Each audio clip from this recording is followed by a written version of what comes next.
આજે આપણે ડિસ્કશન કરવાના છે વિન્ટર સ્કિન કેર, એટલે વિન્ટરમાં તમારી સ્કિનને હેલ્ધી કઈ રીતના રાખવી જોઈએ, તમારું મોર્નિંગ રૂટીન શું હોવું જોઈએ, તમારું નાઇટ રૂટીન શું હોવું જોઈએ.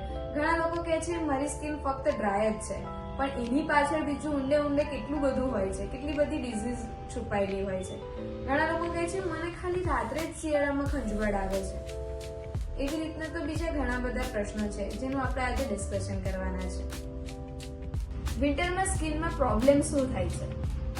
તો ડ્રાયનેસ થઈ જાય છે, લીપ ક્રેક થઈ જાય છે, સ્ક્રેચી થઈ જાય છે, આવું તો બીજું ઘણું બધું થતું હોય છે.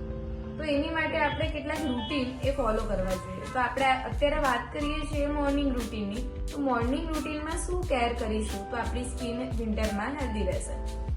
એક તો માઇલ્ડ ફેસ વોશ તમે યુઝ કરો અને એની સાથે સાથે સારા કન્ટેન્ટનું મોઇશ્ચરાઇઝર યુઝ કરો, અને પછી લીપ ક્રેક માટે લીપ બામ યુઝ કરો, અને આફ્ટર ધેટ તમે SPF તો યુઝ કરો જ કરો. હવે બધાના માઇન્ડમાં એવું છે કે SPF વિન્ટરમાં યુઝ કરી શકાય, એ તો સમરની પ્રોડક્ટ છે. તો એના વિશે આપણે આગળ જોઈશું કે SPF વિન્ટરમાં પણ યુઝ કરવું જરૂરી છે, મોન્સૂનમાં પણ યુઝ કરવું જરૂરી છે, અને સમરમાં તો કમ્પલસરી યુઝ કરવું જ જોઈએ. હવે આપણે વાત કરી દઈએ, આટલું બધું રૂટીન તમારા માઇન્ડમાં એવું હશે કે કઈ રીતના ફોલો કરી શકાય. સવારમાં તો એટલો બધો સમય બી નહીં હોતો અને ઠંડીના કારણે વહેલું ઉઠાતું બી નથી, પણ એમાં કંઈ ચિંતા કરવાની જરૂર નથી. સારા કન્ટેન્ટનું મોઇશ્ચરાઇઝર અને SPF એવું આપણે કરી શકીએ કે SPF જ મોઇશ્ચર બેઝ હોય તો તમે એ યુઝ કરી શકો છો. એટલે તમારું બે રૂટીન થયું, એક ફેસ વોશ અને એક SPF એવું મોઇશ્ચરાઇઝર. એ બે વસ્તુ આપણે યુઝ કરી શકીએ. નાઇટ રૂટીનમાં ફરીથી ફેસ વોશ કરો અને કોકમ બટરનો યુઝ કરો. કોકમ બટર એકદમ લાઇટ વેઇટ મોઇશ્ચરાઇઝર છે અને એનું જે કન્ટેન્ટ છે એ પણ સ્મૂથ અને સિલ્કી બેઝ છે, જેથી તમારી સ્કિન સોફ્ટ રહેશે. વિન્ટર સ્કિન કેરની સ્પેશિયલી વાત કરીએ ને તો સર્ટેન ભૂલ થતી હોય છે અને એ વસ્તુ આપણે વારંવાર આમ રિપીટ કરતા હોય છે, એના કારણે પણ આપણી સ્કિન ડેમેજ થાય છે. તો પહેલી વસ્તુ કે ગરમ પાણીથી ફેસ વોશ કરવાનું અવોઇડ કરો. માઇલ્ડ વોટરથી તમે કાં તો પછી વોર્મ વોટરથી યુઝ કરો, અને એના પછી છે કે આપણે જંક ફૂડ ખાઈએ છીએ એ પણ અવોઇડ કરો. પાણી થોડું વધારે પીવાનું રાખો જેથી કરીને આપણી સ્કિન હેલ્ધી થાય. પછી આપણે વાત કરીએ કે અમુક આપણને બેડ હેબિટ્સ હોય છે, જેમ કે વારંવાર આમ સ્કિનને ટચ કર્યા કરવું અને પછી સ્ક્રબિંગ કર્યા કરવું.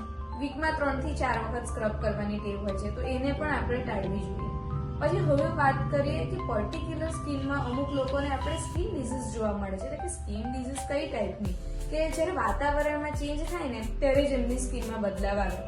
વધુ પડતો પવન હોય કે વધુ પડતી ઠંડી હોય ને ત્યારે એમની સ્કિન રેડ થઈ જાય અથવા તો ખૂબ જ ખંજવાળ આવે.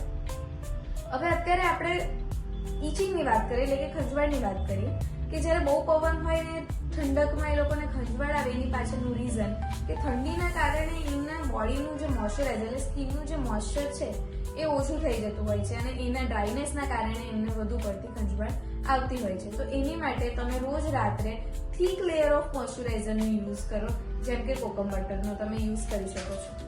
ઘણા બધાને એક પ્રોબ્લેમ એવી થાય છે કે રાત્રે જ ખાલી શરીર પર ખંજવાળ આવી અને પછી લાલ લાલ ધબ્બા થઈ જવાય, જેને સિરવા કરીને એક સ્કિન ડિઝીઝ એવું આયુર્વેદિક ભાષામાં કહેવામાં આવે છે. હવે આ વસ્તુ કેમ થાય છે? ઘણા બધા આના કારણે પેલું એલર્જીની મેડિસિન ને એવું બધું લઈ લેતા હોય છે. ખાસ તો આ વાતાવરણનું જે ફ્લક્ચ્યુએશન આવે ને એના કારણે થાય છે. બીજું રીઝન છે તમારી રૂટીન, તમારું ફૂડ હેબિટ્સ. આ બધું એમાં એટલું બધું ઇમ્પોર્ટન્ટ છે કે ન પૂછો ને વાત. તો આજે એલર્જી વાળી મેડિસિન લઈ લો એટલે તમારી ખંજવાળ મટી જાય. તો ખાસ તો જો તમને એવું થતું હોય અને તમે કરતા હોય ને તો એ તો અવોઇડ જ કરી દેજો. અને બીજી વસ્તુ છે કે તમે મોઇશ્ચરાઇઝર બેઝ વાળું રાત્રે યુઝ કરો, જેની અંદર સારા કન્ટેન્ટનું મોઇશ્ચરાઇઝર હોય એ વસ્તુ યુઝ કરવાનું રાખો તો તમને થોડુંક રિલીફ મળશે. પણ આનું જે મેઇન રીઝન છે ને એ તમારું ફૂડ હેબિટ્સ અને તમારી લાઈફસ્ટાઈલ. તમે કઈ ટાઈપનું ફૂડ જમો છો એ આમાં બહુ જ ઇમ્પોર્ટન્ટ ભાગ છે. એટલે આ વસ્તુનું ખાસ તમારે ધ્યાન રાખવાનું છે કે જો તમને રોજ રાત્રે ખંજવાળ આવતી હોય, રેડ ધબ્બા થઈ જતા હોય, એટલે કે સીરવા જેવું થતું હોય, તો ખાસ તમારું જે જમવાનું છે એમાં તમારે થોડા ઘણા ચેન્જીસ કરવા પડશે. અને ત્યાર પછી તમે પોતે જ આઈડેન્ટિફિકેશન કરી શકશો કે ના હવે મને સારું અને બેટર ફીલ થાય છે. ઘણા બધા લોકો એવું કહે છે કે મારી સ્કિનમાં તો ખાલી ડ્રાયનેસ જ છે, પણ ડ્રાયનેસ ખાલી ડ્રાયનેસ નથી હોતી. એની પાછળ તમારી સ્કિનના કેટલા બધા બેરિયર છુપાયેલા છે. એમાં તમારી સ્કિનને ઘણી બધી પ્રોબ્લેમ થાય છે. પ્રોબ્લેમ જેમ કે અચાનક પિમ્પલ આવી જાય છે, તમારા સ્કિન ઉપરનો ગ્લો જતો રહે છે, તમારા સ્કિન પર જે ડેડ સ્કિન છે એના લેયર વધી જાય છે. હવે આ બધું એક પછી એક લેયર વધી જાય ડેડ સ્કિન એટલે તમારી સ્કિન આખી ડલ થઈ જાય અને પછી એની માટે આપણે સર્ટેન ટ્રીટમેન્ટમાં જવું પડતું હોય છે. અને પછી વાત કરીએ કે અતિશય બેરિયર ડેમેજ થાય એટલે તમને ફાઇન લાઇન્સ અને રિંકલ્સ વધુ પ્રમાણમાં આવવાના ચાન્સીસ રહેતા હોય છે, કે નાની એજમાં તમે જલ્દી એજેડ દેખાવા માંડો, આવા બધા પણ ચાન્સીસ રહેતા હોય છે. હવે આપણે વાત કરીએ કેટલીક સ્કિન મિથ વિશે, કે વિન્ટરમાં આ વસ્તુ તમારે ન કરવું જોઈએ, આ વસ્તુ કરો તો તમારી સ્કિન આ થશે. તો શું એ સાચું છે? હવે આપણે એના વિશે વાત કરીશું. વિન્ટર આવે એટલે આપણે બધા સ્વેટર પહેરવા માંડીએ છીએ, જેકેટ પહેરવા માંડીએ છીએ, એ બધું પહેરવા માંડીએ છીએ. પણ શું આપણે સ્કિનને પ્રિપેર કરીએ છીએ? નથી કરતા. અને એટલા માટે જ ઠંડી વધુ પડે અને આપણી સ્કિનમાં મોઇશ્ચર ઓછું થઈ જાય છે, પાણી ઇવોપરેટ થઈ જાય છે, જેના કારણે ડ્રાયનેસ, સ્કિન સ્ક્રેચ અને ડેડ સ્કિન સેલ્સ એ બધું વધુ પ્રમાણમાં જોવા મળે છે. તો શું કરવું જોઈએ આપણે આજે એના વિશે વાત કરવાના છે. કે વિન્ટરમાં નેચરલી ગ્લો આવે છે અને ઘણા લોકો એવું કહે છે કે વિન્ટરમાં જો ઓઇલી સ્કિન હોય ને તો કેર કરવાની જરૂર જ નથી હોતી, પણ એ મિથ એ ખોટી છે. એના વિશે આપણે જોઈશું.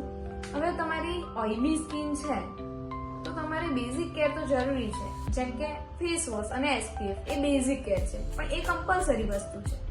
પણ લોકો એમ માને છે કે અરે શું જરૂર છે, મારી સ્કિન તો ઓઇલી છે અને વિન્ટરમાં એવી કંઈ પણ જરૂર નથી. તો આ એક વસ્તુ છે જેના કારણે પણ તમારો શાઇની લુક જતો રહેતો હોય છે અને તમારી સ્કિન વધુ પડતી ડેમેજ દેખાતી હોય છે. એટલે એવો જે મિથ છે કે મારી સ્કિન ઓઇલી છે અને વિન્ટરમાં મારે કંઈ પણ કેર કરવાની જરૂર નથી, તો એ ખોટું છે.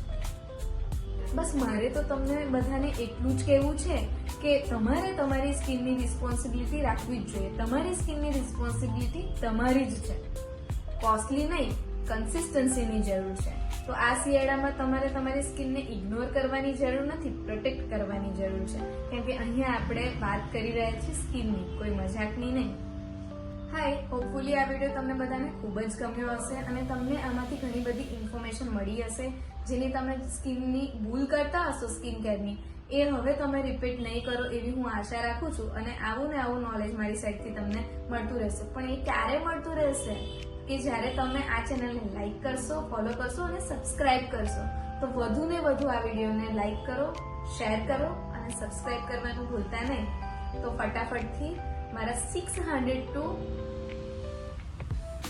ગ્રો થઈને 900K પ્લસ થઈ જાય. તો ફરીથી આવા જ વિડીયોમાં મળીએ છીએ.